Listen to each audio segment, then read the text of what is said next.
Teewinkle Bedtime Stories is based on the real adventures of the Teewinkle farm animals who live with Farmer Willems and his wife on Shamba. Enjoy this celebration of nature and the animal kingdom.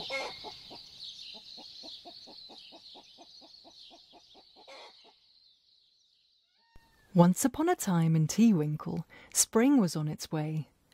Splashes of yellow, purple and white crocuses adorned the luscious green field, while fat bumblebees hummed in the blossoming willow trees.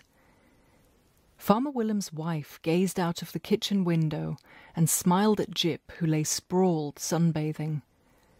The plump grey and white cat stretched, yawned, and glanced at the speckled chickens who were huddled together in a contented group, grooming themselves in the sun's warm rays. The peafowl were doing the same on their high perches, with Kali and Genghis, the savannah-coloured dogs, keeping a watchful eye on everybody. Mrs Willems beamed as her gaze wandered over the spectacle of this spring awakening. She strained her head to see if the sheep were in their hay-filled barn, but it was empty. She slipped on her Wellington boots and squelched through the field to investigate. The sheep weren't foraging for old acorns under the oak trees, nor were they nibbling the fresh blackberry shoots at the far end of the field. Mrs Willems' heart started to race. Had they jumped the water-filled ditch that bordered the dense forest? She'd never find them in the 100-acre jungle that hugged Shamba. She ran back to the house to phone Marcel the forest warden to see if he had spotted them, but was intercepted by Yuri and Thomas the builders who were working on their barn. "Lost something?" Thomas inquired playfully. "If it's the sheep you're looking for, I saw a group go that way a while ago," Yuri said, pointing to the field on the opposite side of the road. Mrs Willems' eyes widened. She had to find them before they ended up on the main road and got hit by cars.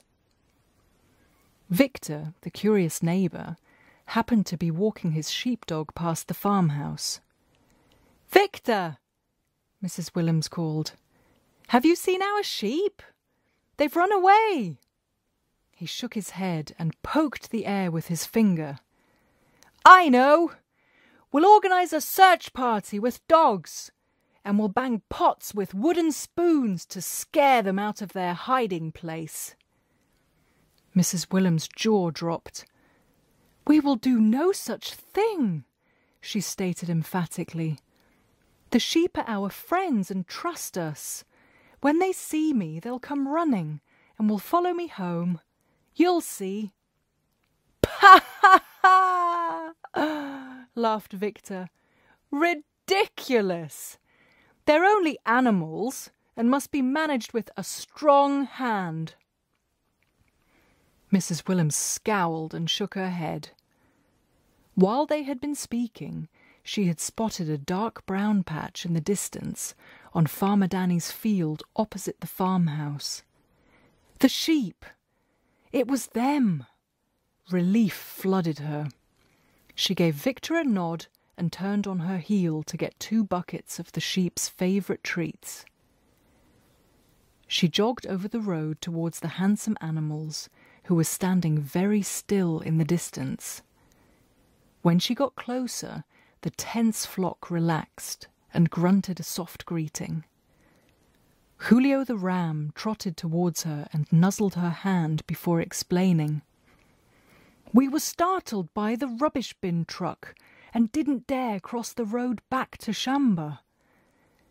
Mrs Willems nodded understandingly. "It's all right, my lovelies. I'll take you home. Follow me." She jogged back through the waterlogged field, shaking the buckets of treats, with the flock right on her heels. Back in their enclosed paddock, the lambs rodeo-bucked with joy, and the grown-ups settled contentedly in the sun. Victor, who had been watching the successful return, shrugged and muttered, "Who would have thought?"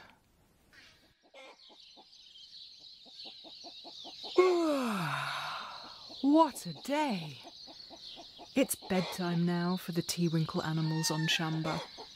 Sleep tight, sweet dreams, and see you soon.